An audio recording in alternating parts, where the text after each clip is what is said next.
Bueno, hermanos, continuamos en esta mañana con la serie de sermones que estamos teniendo sobre las señales proféticas. El domingo anterior iniciamos el tema de la primera resurrección, que vamos a estar varios domingos hablando sobre ella. El próximo domingo comenzaremos a hablar del tema que tiene que ver con el cuerpo que tendremos en esa primera resurrección. Pero ahora, la primera resurrección del plan. El primer mensaje lo tuvimos el domingo anterior y ahora concluimos este tema que está basado en primera carta a los Corintios, capítulo 15, del verso 20 hasta el 28.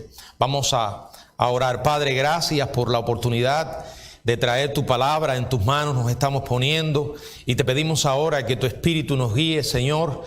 Úsanos para proclamar la verdad del Evangelio en esta mañana.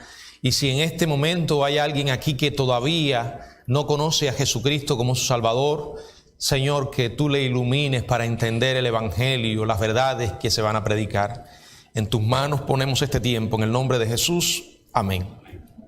Bueno, dijimos que uno de las señales proféticas que habla la Biblia es la llamada resurrección de los justos.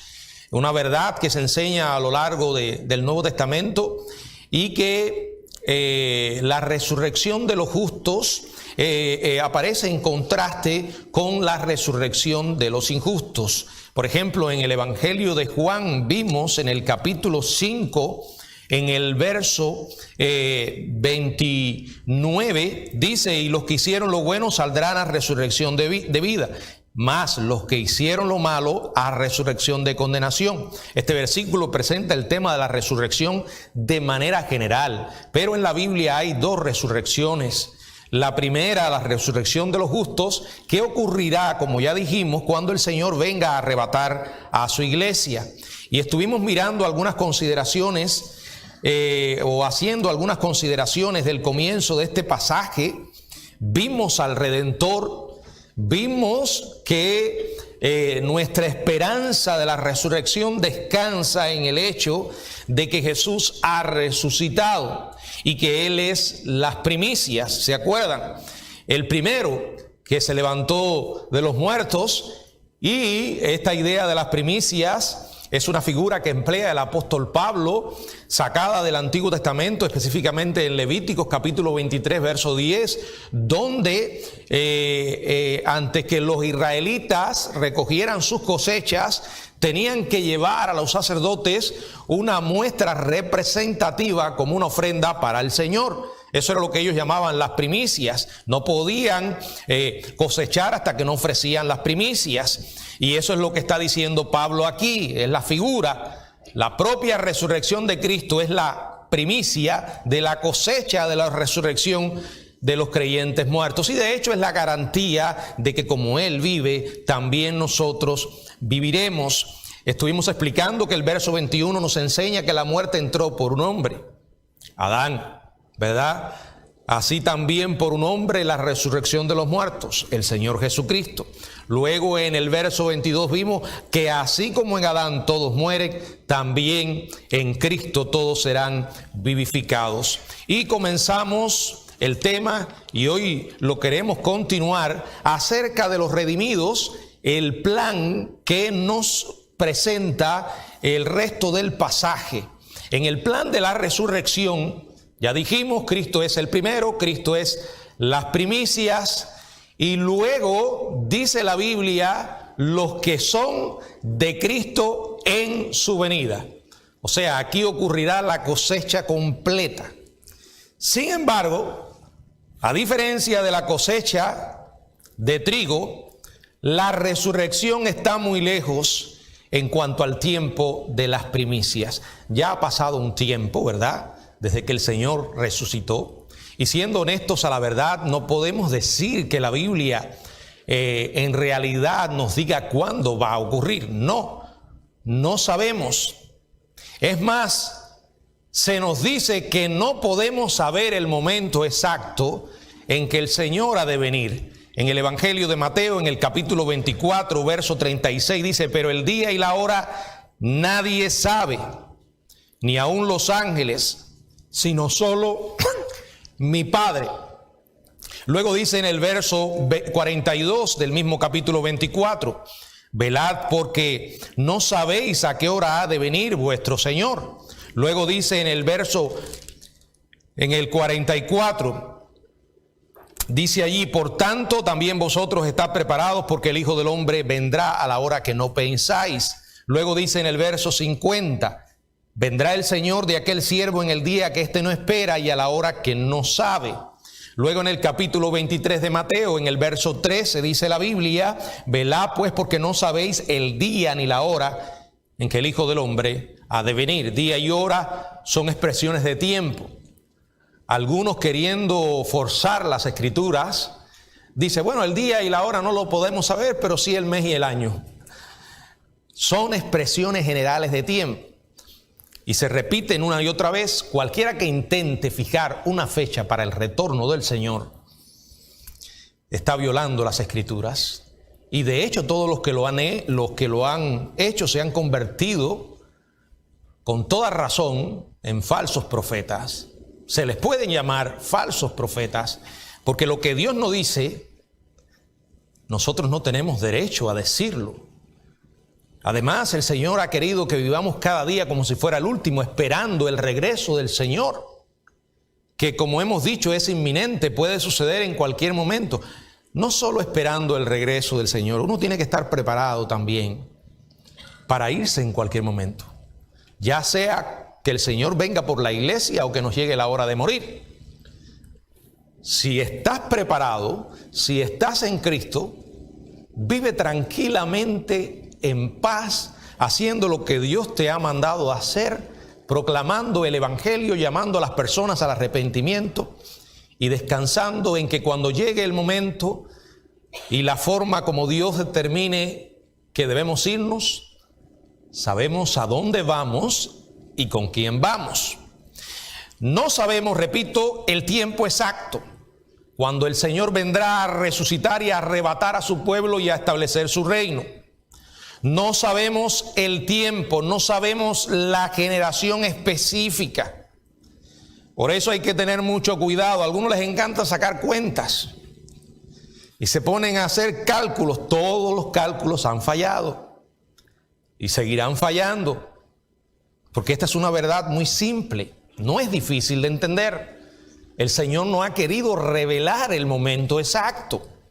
Sin embargo, hay algo que sí ha revelado. En todas las profecías, ya sea en los libros proféticos del Antiguo Testamento, ya sea en los Nuevos, Dios ha revelado el plan, ha revelado el orden. Específicamente, en esta primera carta a los Corintios, en el capítulo 15, sí se nos dice el orden en que se producirá esta primera resurrección. Ya vimos, Cristo fue las primicias.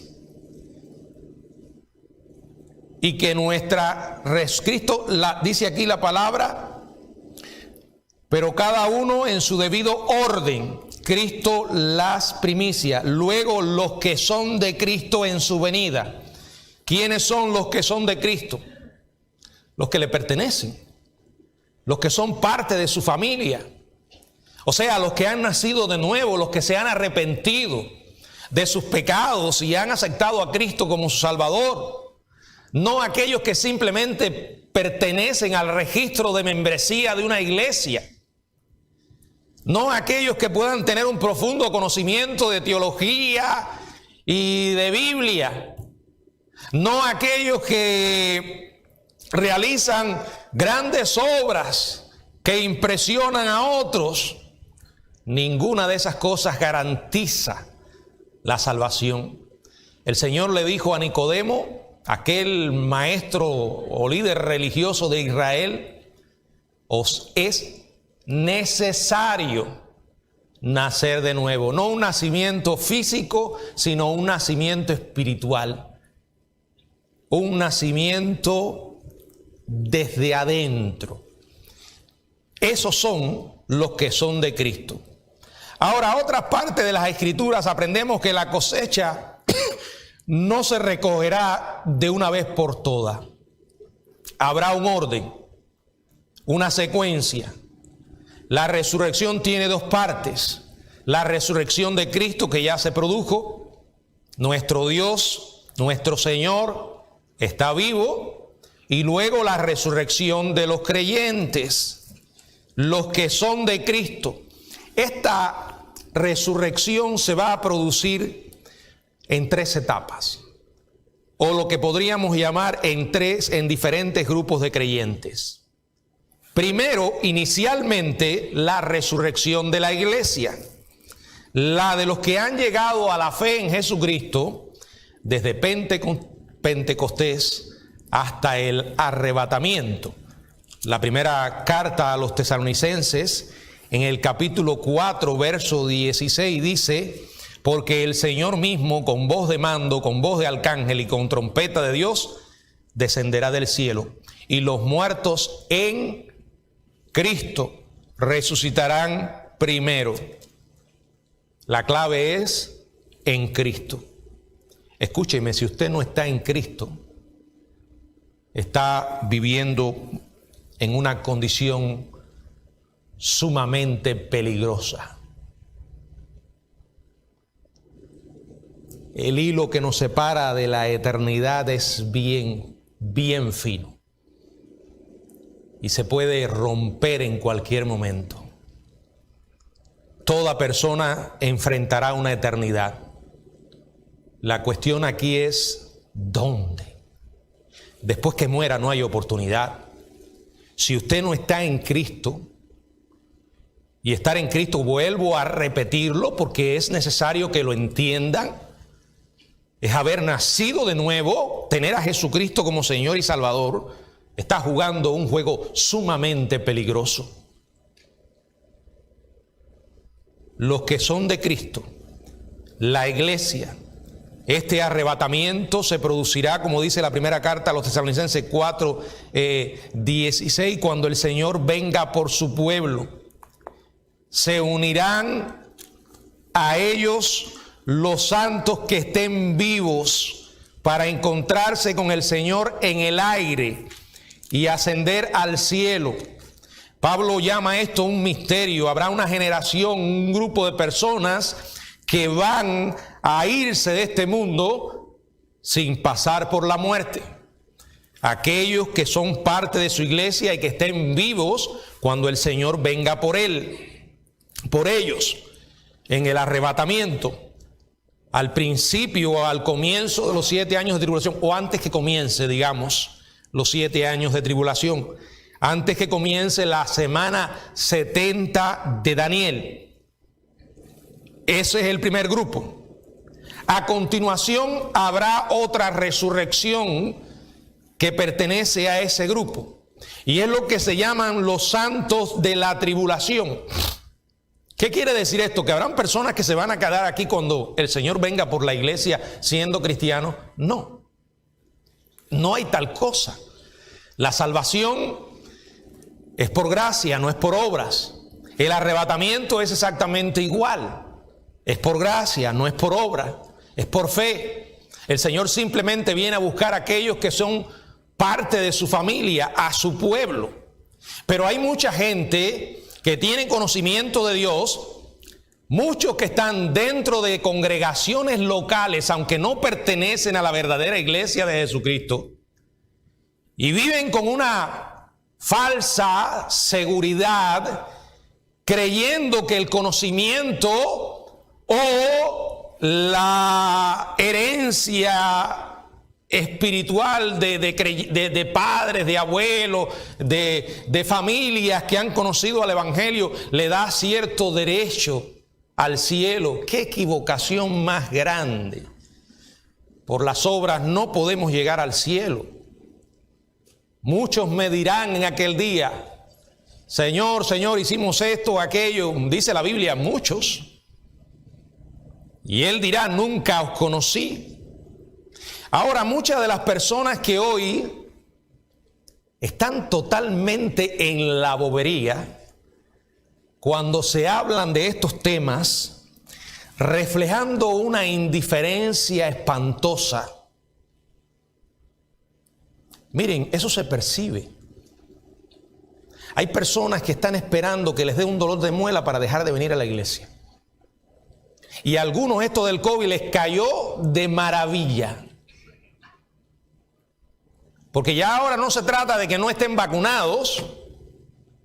Y ahorita llega la cuarta o la tercera. Pero nada, se ponen la tercera y entonces van a esperar la cuarta. Hermano, si Dios le da la posibilidad de congregarse, hágalo. No hay tal cosa como una iglesia en internet. Eso fue una medida excepcional, digamos. Pero para que la iglesia pueda cumplir el ministerio que Dios le ha dado, una de sus funciones es comunión. Haga lo que tenga que hacer desde el punto de vista humano para protegerse, pero confíe en Dios y sírvale. Sírvale. Ahora, el gran problema es que cuando usted no tiene esa pasión por buscar de Dios, ya sea de manera individual o como cuerpo, puede que haya algo muy grave en su vida.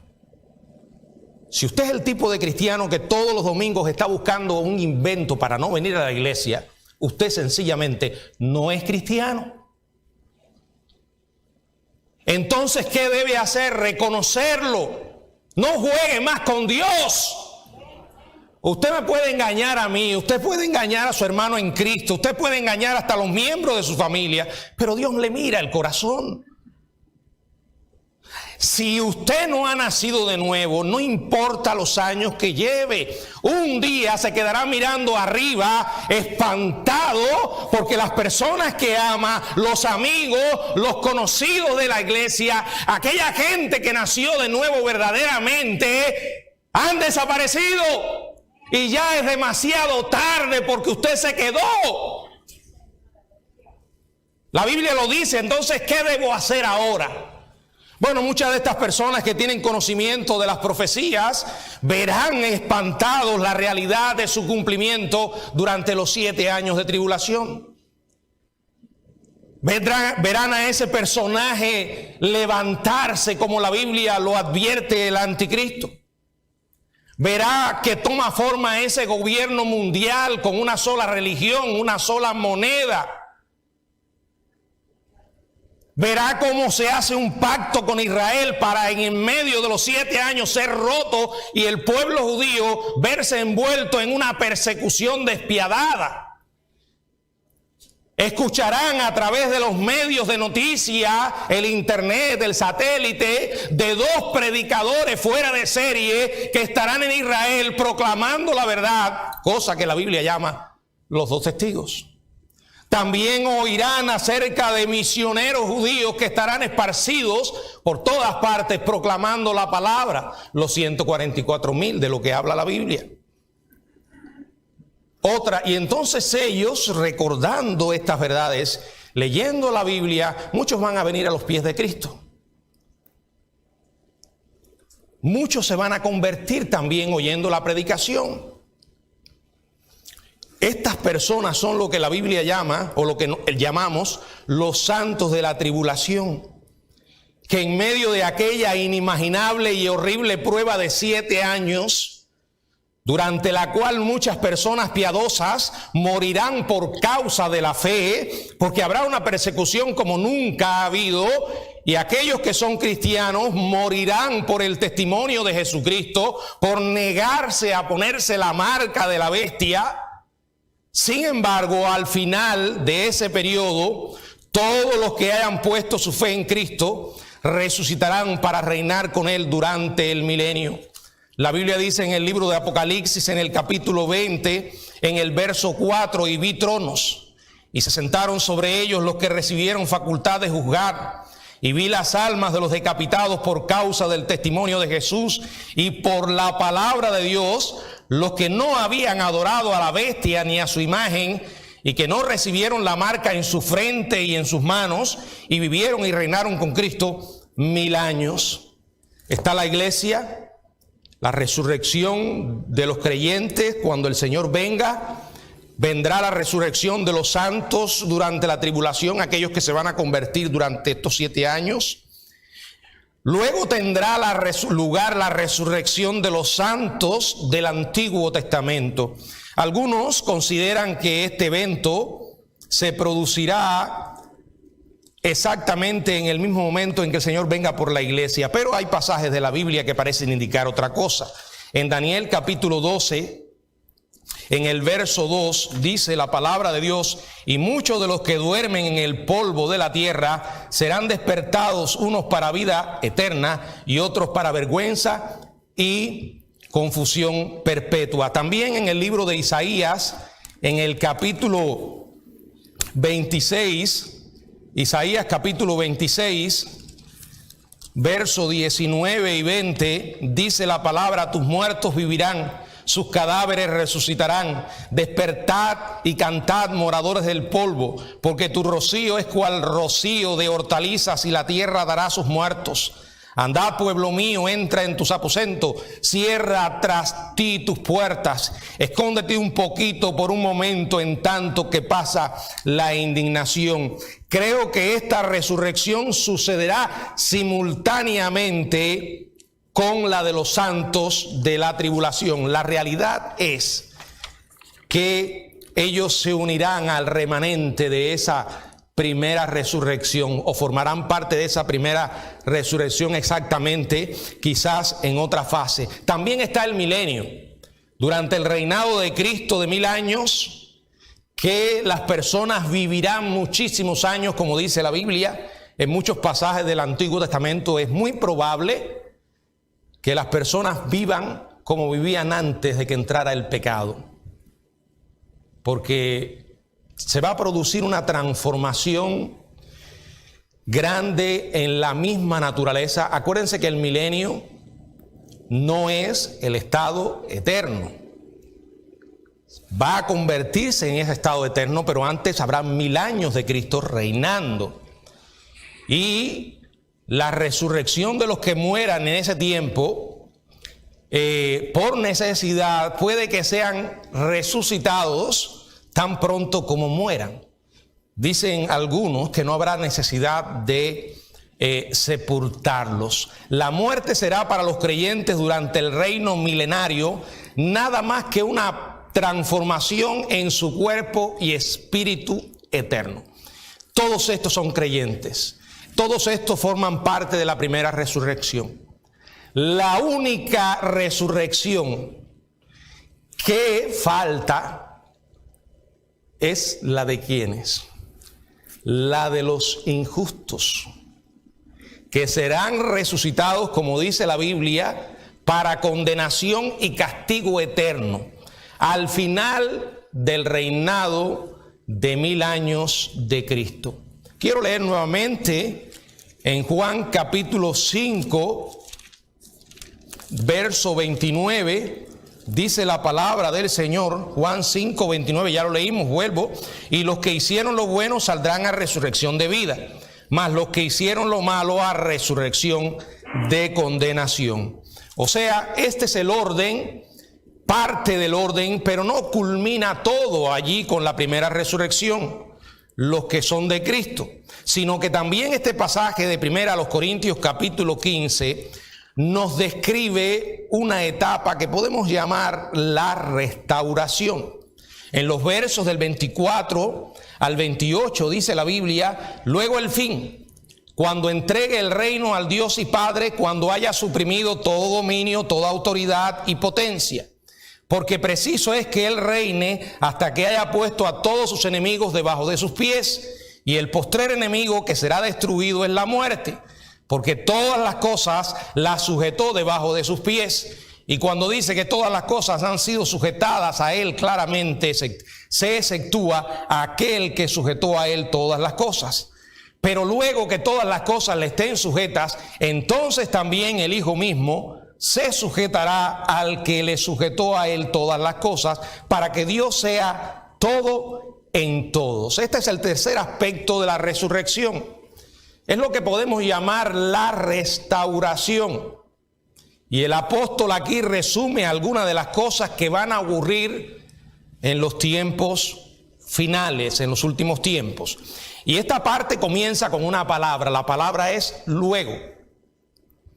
O sea, la palabra luego es una palabra griega eita, que se traduce después de esto. ¿Después de qué? De la primera resurrección, con todas sus fases. Esto implica que hay un intervalo de tiempo entre la resurrección en su venida y el establecimiento del reino. Y esto coincide con la enseñanza del Señor en Mateo 24 y Mateo 25. Los que estuvieron el viernes vieron que estuvimos estudiando o comenzamos a estudiar Mateo 24, las señales del fin dadas específicamente a los judíos. Señales que van a preceder a su manifestación gloriosa y al establecimiento de su reino. Incluso la señal del Hijo del Hombre en el cielo y la reunión de todos los elegidos. Como dice la palabra en Mateo, en el capítulo 24, verso 30 y verso 31, donde dice la Biblia, esto es, si usted mira el contexto, verso 29, e inmediatamente después de la tribulación de aquellos días, el sol se oscurecerá y la luna no dará su resplandor, y las estrellas caerán del cielo, y las potencias de los cielos serán conmovidas. Entonces aparecerá la señal del Hijo del Hombre en el cielo. Y entonces lamentarán todas las tribus de la tierra, y verán al Hijo del Hombre viniendo sobre las nubes del cielo con poder y gran gloria. Y enviará a sus ángeles con gran voz de trompeta y juntará a sus escogidos de los cuatro vientos desde un extremo del cielo hasta el otro. Esto va a ocurrir después de los 7 años. Es la segunda fase de esta segunda venida. Recuerden que la primera es el arrebatamiento. Después de 7 años el Señor regresa con la iglesia. Primero viene por la iglesia y después regresa con la iglesia. Cuando aquí dice luego el fin, está implicando que hay un espacio de tiempo. La palabra griega para fin es la palabra telos, que no solo puede referirse a lo que es final, sino también a lo que ya se completó, ya se consumó, ya se cumplió. O sea, la culminación de las edades. Y aquí ofrece un detalle más: cuando entregue el reino al Dios y Padre, todas las cosas serán restauradas como fueron originalmente diseñadas y creadas por Dios. Por primera vez, el mundo estará como debe estar, como Dios quiso que estuviera. En el fin serán como fueron en el principio. El pecado habrá desaparecido y Dios reinará de forma suprema, sin enemigo y sin reto. Cuando Dios entregue, repito, el reino al Dios y Padre. Esto es una alusión al estado eterno. La culminación. Cristo entrega el mundo restaurado al Padre. Dios lo envió para recuperarlo. La acción de Cristo será la conquista permanente de cada enemigo, de todo dominio, toda autoridad y toda potencia. Quedarán destruidos para siempre, para no volver a existir, para nunca oponerse a Dios, para nunca engañar, equivocar o amenazar a su pueblo o corromper ninguna cosa de su creación. Ahora, quiero explicar que esta tarea final del Señor, la entrega del mundo a su Padre, será llevada a cabo a lo largo de un periodo de 1000 años. Esto es lo que se llama el reino milenial, donde Jesucristo comienza a reinar y luego este reino milenial se transforma en el reino eterno, donde ya no habrá pecado, habrá más maldición, más llanto, más dolor. Quiero explicar que de una manera viva o vívida y dramática, esto se describe en los capítulos de Apocalipsis desde el 5 hasta el 20. Los capítulos, repito, de Apocalipsis 5 hasta Apocalipsis 20, Cristo lo encontramos recuperando la tierra que Él creó junto al Padre y que le pertenece por dominio propio. La escena de Apocalipsis capítulo 5, encontramos al Hijo y está recibiendo un título de propiedad, un rollo, que es el título de propiedad de la tierra. Él sale para tomarlo del que lo usurpó para entregárselo al Padre. Y allí comienza, a partir del capítulo 5 hasta el capítulo 20, todo lo que relata el libro de Apocalipsis, donde usted va a ver allí los juicios de los sellos, las tropas, los sellos, las copas y las trompetas. Allí están los juicios que van aumentando en intensidad. Y usted dirá, pero pastor, ahí está el diablo muchas veces, está el anticristo, está el falso profeta, está la marca de la bestia, están todo tipo de plagas. Todo esto estará ocurriendo bajo el control soberano de Dios.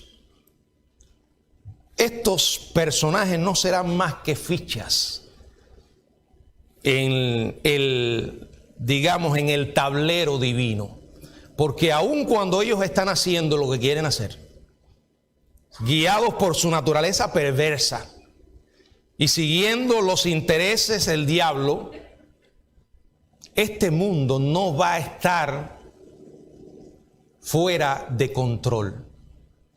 Puede que los que estén viviendo en aquella época les parezca que sí, pero no.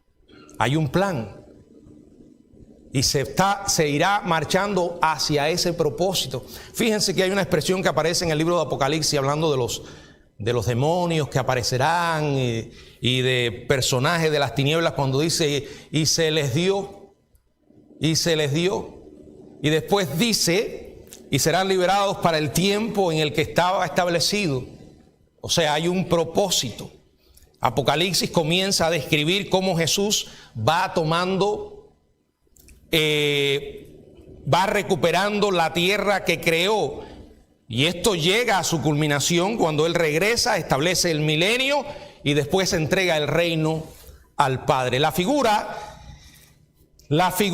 de poner a todos sus enemigos debajo de sus pies, que dice el verso 25, porque preciso es que Él reine hasta que haya puesto a sus enemigos debajo de sus pies. Esto es una figura de una práctica común entre reyes y emperadores de los tiempos antiguos, que se sentaban sobre un trono por encima de sus vasallos, de forma que los vasallos se inclinaban, estaban literalmente debajo o más bajo de los pies del soberano. Con los enemigos, un rey a menudo ponía literalmente el pie sobre el cuello del conquistado, del rey conquistado o el general conquistado, simbolizando que ese enemigo quedaba sometido. Durante el milenio, todos los enemigos de Cristo quedarán sometidos a Él, debajo de sus pies. Porque en el milenio sí habrán personas incrédulas viviendo. Al principio, todos los que van a llegar al milenio son creyentes. Porque aunque muchos van a morir durante los 7 años de tribulación, algunos van a sobrevivir. Y estos son los que van a poblar la tierra durante 1000 años. Y usted dirá, si son todos creyentes, ¿de dónde salen estos incrédulos? Bueno, de los hijos que van a tener. Porque son 1000 años y seguirán procreando y seguirán trayendo generaciones al mundo con una naturaleza pecaminosa que, aunque el diablo literalmente estará atado, el hombre seguirá pecando, porque el diablo no es el responsable principal de que nosotros pequemos. Él nos puede incitar, nos puede tentar, pero somos nosotros los que decidimos pecar. Al final ocurrirá una rebelión. El libro de Apocalipsis lo describe. Sin embargo, durante esos 1000 años no se va a tolerar ninguna rebelión abierta. Pero todavía habrá rebeldía en el corazón de los enemigos de Cristo. Debido a que sus enemigos no se van a someter de buen grado, tendrá que regirlos con vara de hierro. Apocalipsis capítulo 19, verso 15, dice la palabra del Señor. Apocalipsis 19, 15. De su boca sale una espada aguda para herir con ella a las naciones, y las regirá, las gobernará con vara de hierro. Y él pisa el lagar del furor y de la ira del Dios Todopoderoso. Pero serán sometidos. Bueno, cuando uno lee esto, se queda realmente impresionado. Porque uno dice, bueno, ¿cómo es posible que Cristo esté reinando físicamente sobre la tierra y todavía haya gente que se rebele, habiendo visto todo lo que ha ocurrido, escuchando las historias de sus propios padres que le habrán contado, teniendo al propio Señor gobernando sobre el mundo entero, físicamente en Jerusalén, y aún se van a rebelar? Hermano, si lo hicieron la primera vez cuando vino como siervo. Y usted podrá decir, pero pastor, en aquel momento no estaba revestido, no estaba manifestada su gloria divina. Bueno, no como estará en el milenio, pero él vino con las credenciales del Mesías, que las manifestó. ¿Cuáles fueron? Su poder para sanar muchas vidas, hacer milagros. Y aún así, lo rechazaron y lo crucificaron. No se asombre. No se asombre, porque el mismo libro de Apocalipsis nos describe en algunos pasajes una y otra vez esta frase. Aún en medio de los juicios, de los sellos, de las trompetas, de las copas, habrá gente que, dice la Biblia, y no se arrepintieron de sus malas obras. No se arrepentirán a pesar de estar viendo lo que están viendo.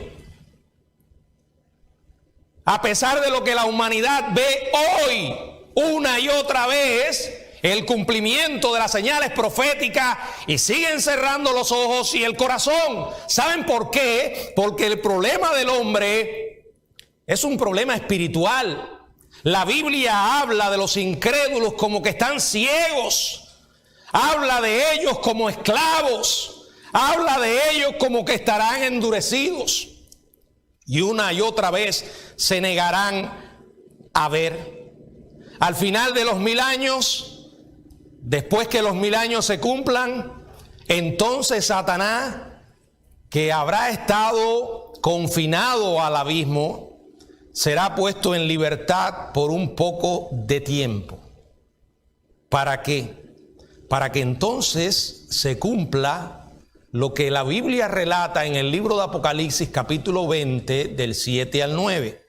La última rebelión en contra de Dios y de su reino.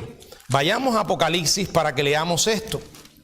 Apocalipsis capítulo 20, la Biblia dice en el verso 7 al 9, cuando los 1000 años se cumplan, Satanás será suelto de su prisión y saldrá a engañar a las naciones que están en los 4 ángulos de la tierra, a Gog y a Magog, a fin de reunirlos para la batalla, el número de los cuales es como la arena del mar. Y subieron sobre la anchura de la tierra y rodearon el campamento de los santos y la ciudad amada. Y de Dios descendió fuego del cielo y los consumió. Y el diablo que los engañaba fue lanzado al lago de fuego, donde estaba la bestia y el falso profeta, y serán atormentados día y noche por los siglos de los siglos. Habrá una rebelión, una última rebelión, un último intento de Satanás por llevar adelante su gran anhelo. ocupar el lugar de Dios.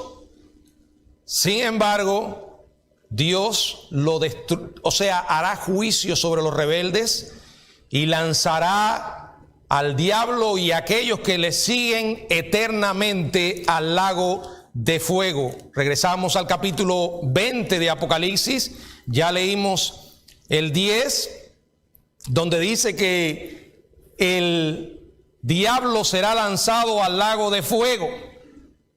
Miren, hermano, aquí hay un detalle que quiero llamar la atención.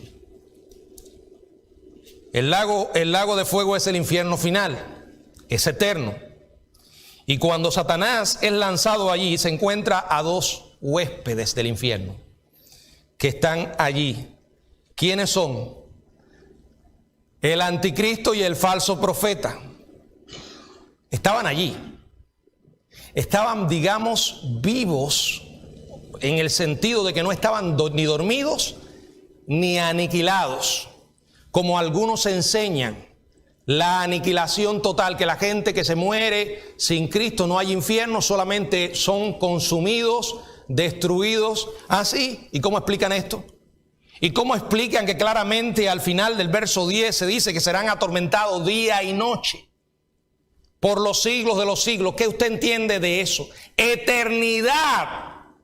Juicio eterno. Y luego la lista crecerá. Dice el verso 11: y vi un gran trono blanco y al que estaba sentado en él, de delante del cual huyeron la tierra y el cielo, y ningún lugar se encontró para ellos. Y vi a los muertos grandes y pequeños. Esto no es una alusión a gente bajita de estatura, ni a gente de estatura alta. No. Muertos grandes y pequeños es una expresión para indicar que todas las personas sin Cristo estarán juzgados allí. Aquellos que fueron grandes de este lado, ahora, y admirados por mucha gente por su popularidad, su poder, su dinero, todo eso no servirá de nada cuando enfrenten el juicio. Muertos grandes y pequeños, tú que probablemente te vanaglorías de tus riquezas hoy, ellas no podrán salvarte. No importa las propiedades, no importa cuán numerosa sea tu cuenta en el banco, no importa que seas el presidente de Estados Unidos o el presidente de cualquier nación del mundo, si te mueres en Cristo, vas a enfrentar el juicio ante el gran trono blanco.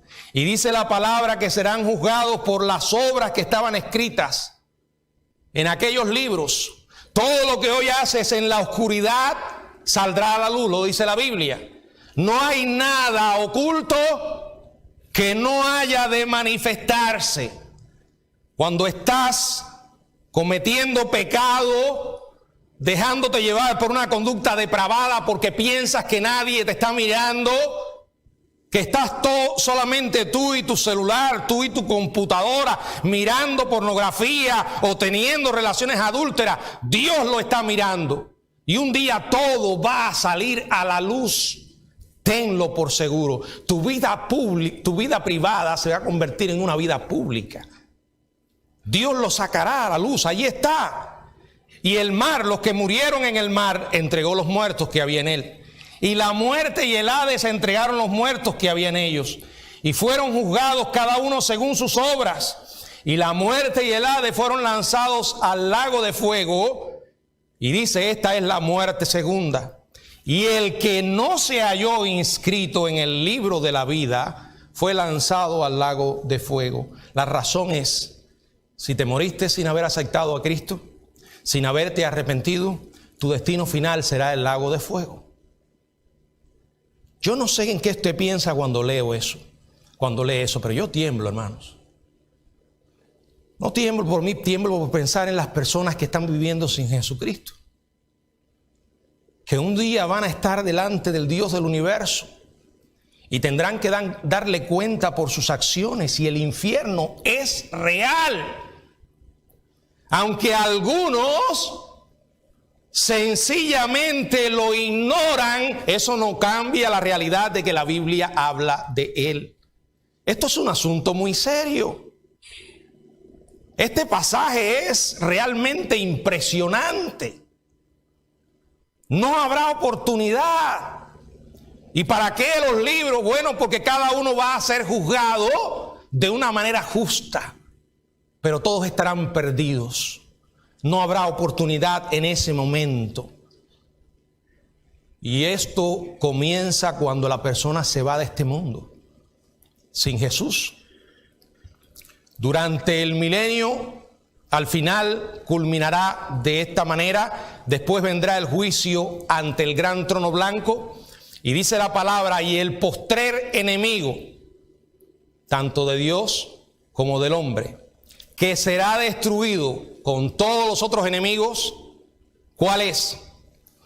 Primera a los Corintios lo dice. ¿Cuál es ese enemigo final? La muerte. La muerte.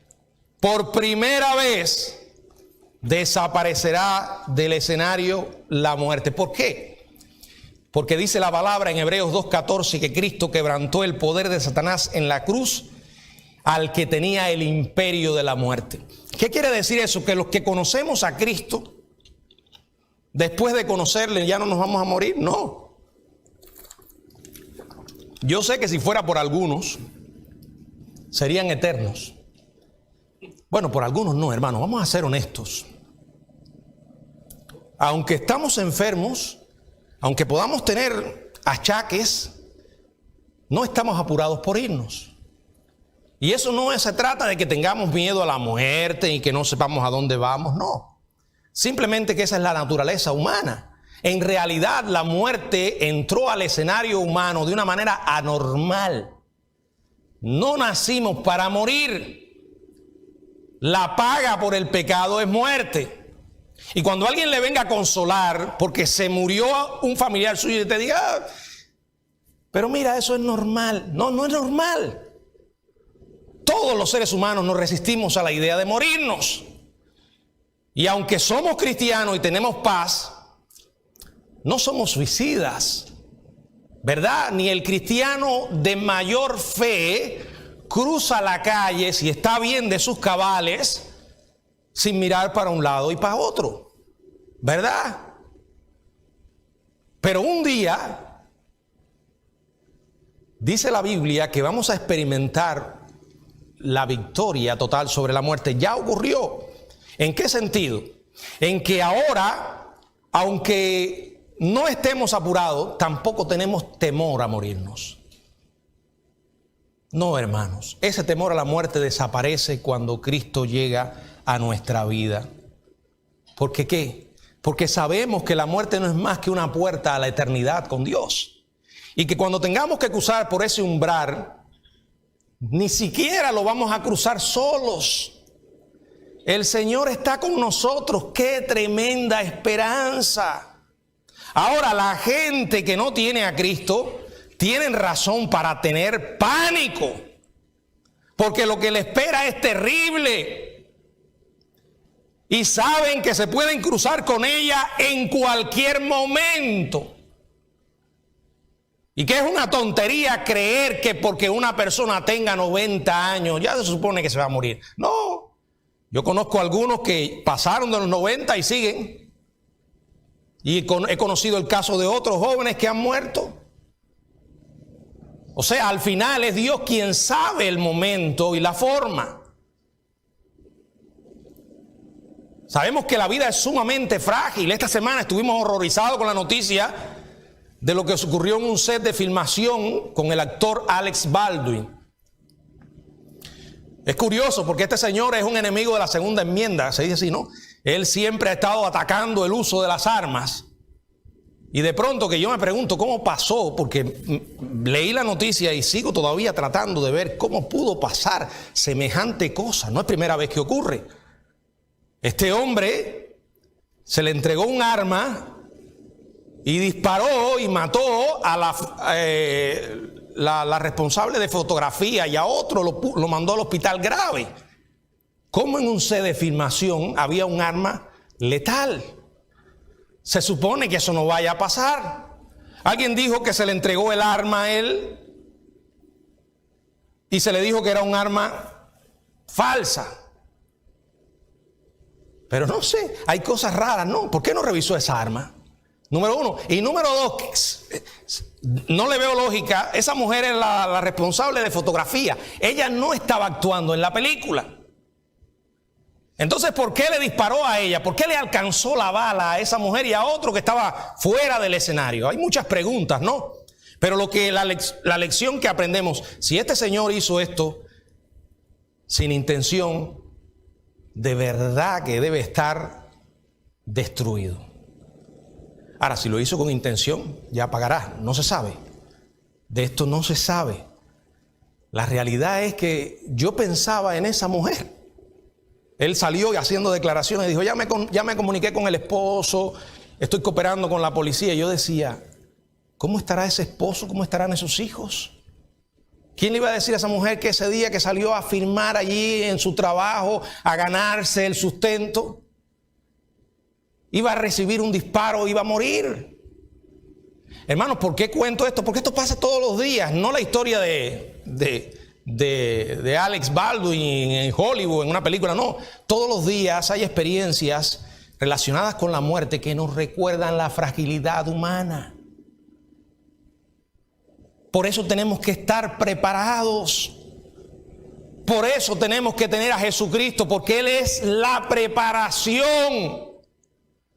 Y dice la palabra que al final entonces, cuando haya terminado su obra, Cristo entregará el reino al Dios y Padre. Cristo recibió la tarea de la salvación de parte del Padre.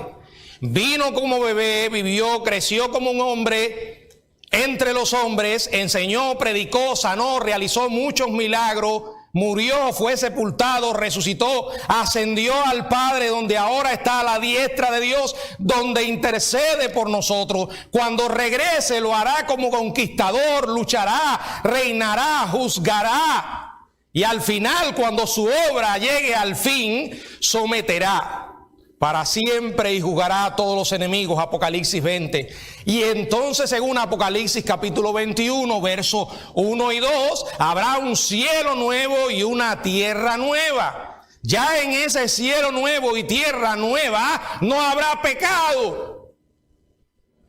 Y entonces el Señor entregará el reino al Dios y Padre. El reino que Cristo entregará será un ambiente redimido totalmente, con su pueblo redimido.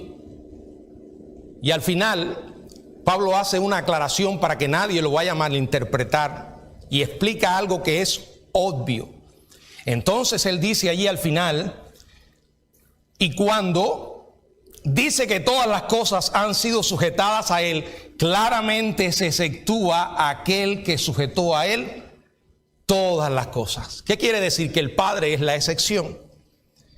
El único que no estará sujeto a Cristo, porque fue quien le dio el poder, o sea, le dio el gobierno y la autoridad, es el Padre, a quien el Hijo sirvió de manera perfecta. Ahora, ¿quiere eso decir que el Hijo es inferior al Padre? No.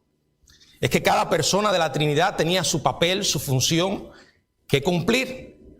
Sin embargo, desde el instante de su encarnación hasta el momento cuando entregue el reino al Padre, Cristo desempeñará el papel de un siervo, cumpliendo con la tarea divina que le encomendó el Padre. Pero cuando la obra esté finalmente concluida, Él volverá a ocupar de forma plena y gloriosa su lugar dentro de la Trinidad. Por eso dice la Biblia en el verso 28.